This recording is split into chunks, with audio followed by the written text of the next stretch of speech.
From Atlanta, Georgia, welcome to Fearfully and Wonderfully Me, a podcast for women on leadership and life skills with Rhea Story.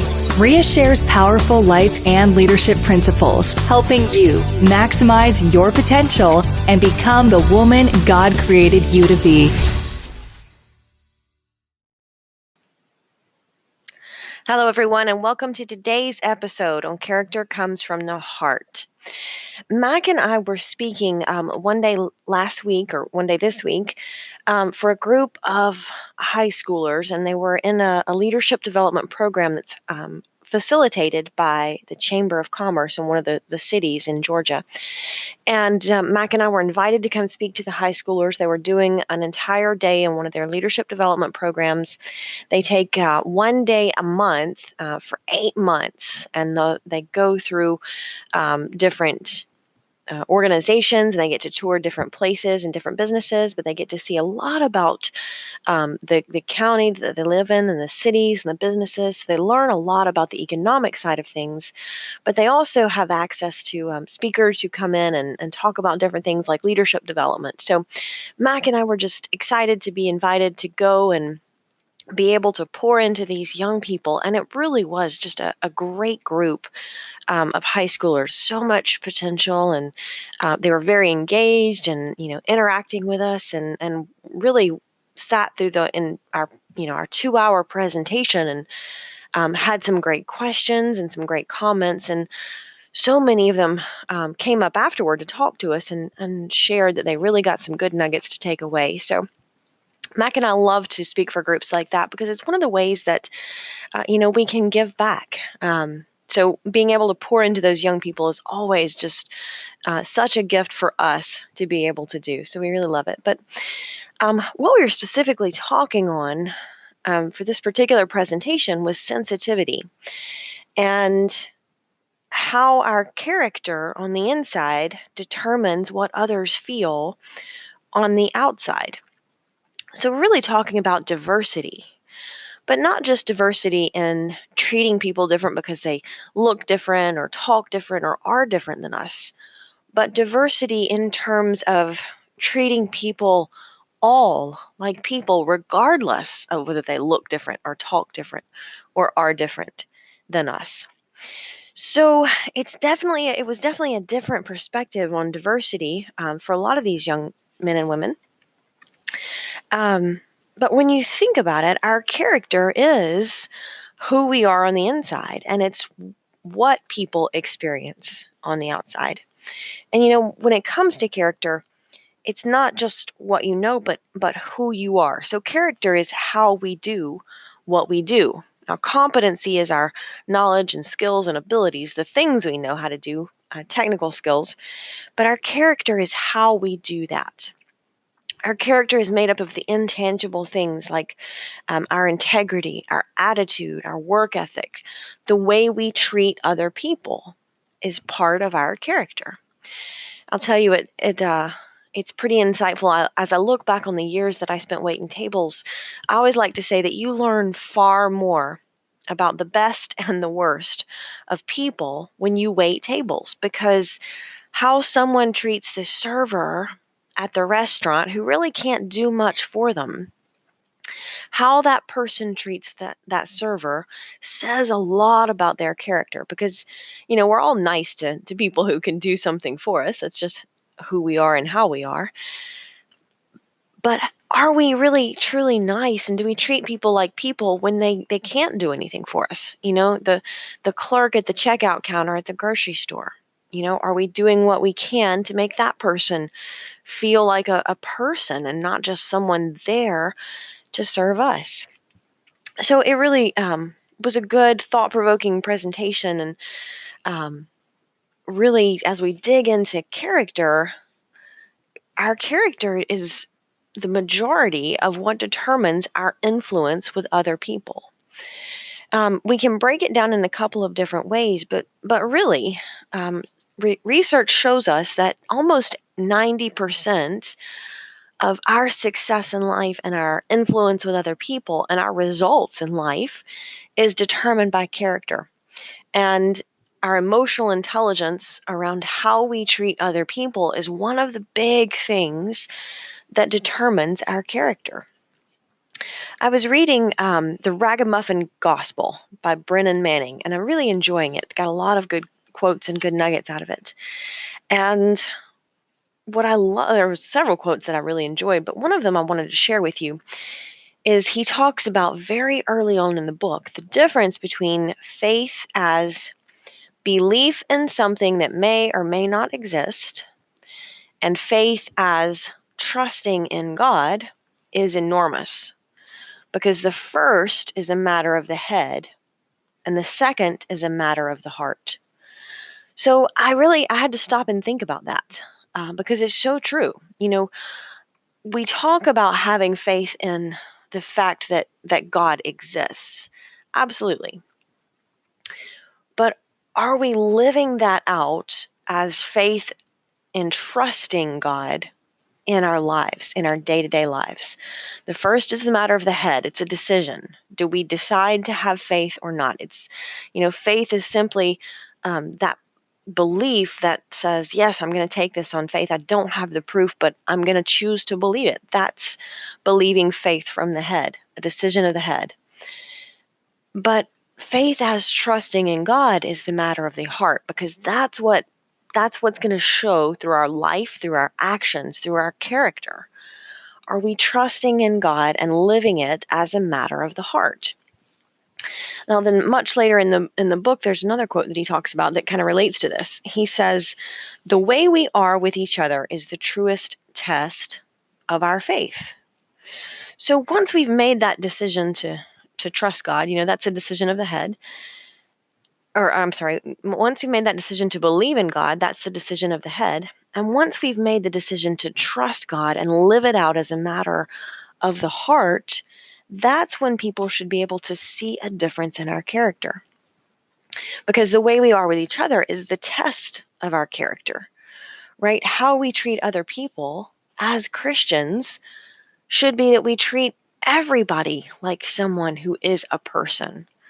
We should treat everyone like we care about them because they are people. And at the end of the day, they are just as human and beautifully created and different in their own way as we are. So I love to think about diversity as from the perspective of valuing the differences because God created them. God created each and every one of us different and special and unique in some way. Now, He created us very similar in many ways, but every single one of us are different. I always come back to fearfully and wonderfully made in Psalm 139. Because a lot of times we really don't believe that. We don't really believe that. We might not believe, number one, that we are fearfully and wonderfully made. Do we really embrace the fact that God created us in a beautiful way? Now, certainly we're not perfect, but we're perfectly imperfect. But then number two, do we also believe that about other people? Because our character and how we treat other people is going to determine our influence with everyone. Now, the thing about that is that someone is always watching. Someone is always watching. We are role models, whether we want to be or not, because someone is always watching how we behave. What does our behavior say about our beliefs and our character, our decision of the heart to live out the faith-based, Christian-based principles that we hold on to? Are we living them out in our day-to-day lives? And someone is always watching. Norman Vincent Peale said that nothing is more confusing than people who give good advice but set a bad example. And John Maxwell says nothing is more convincing than people who give good advice and set a good example. So the question isn't, do we want to be a role model for others? Because we already are. The question is, what kind of role model have we decided to be? And what kind of role model are we going to be? It's not just, we all think about the fact that our kids are looking up to us, and we certainly know that what we do, our kids will do because they're watching. But it's other people around us, the people that we live with, people that we work with, people in our community.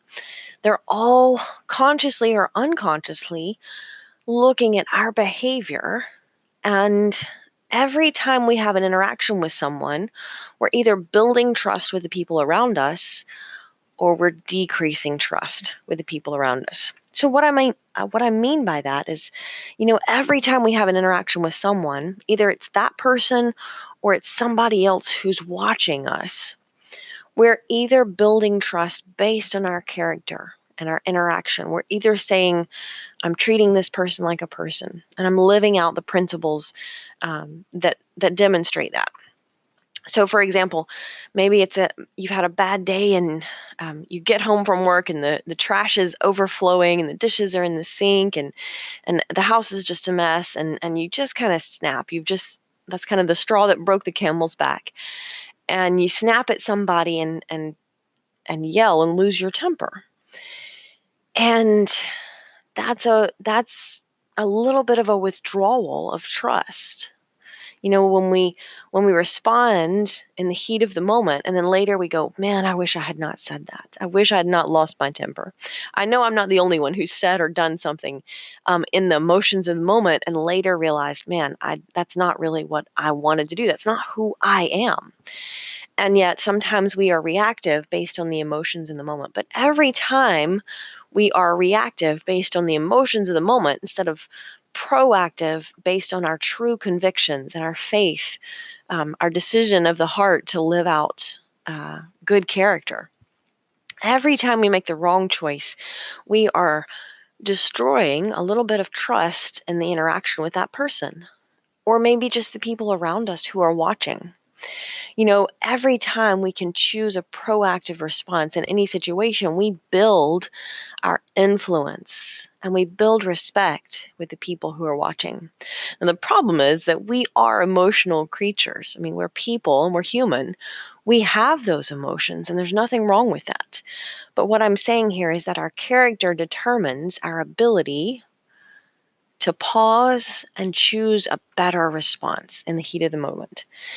And that's really what it comes down to. When we talk about living out the faith in our life and how we treat other people, it really is a decision. As Christians, we've made a choice to treat other people just like Jesus would. Just like Jesus would. And I really think about that. Now, Jesus never lost his temper the way we do and snapped at someone and said something that was later hurtful or that was hurtful or that he later regretted. And our perfect role model is Jesus. So just something to think about as we go through, especially as we come up on the holiday season. I know there's going to be a lot of stress. I know that things get more stressful. There's more pressure. There's more pressure to get more done. And everyone's excited, but also everyone's stretched just a little bit more during the holidays. And it's especially easy to lose our tempers or to forget to role model the behavior that Jesus would in any situation.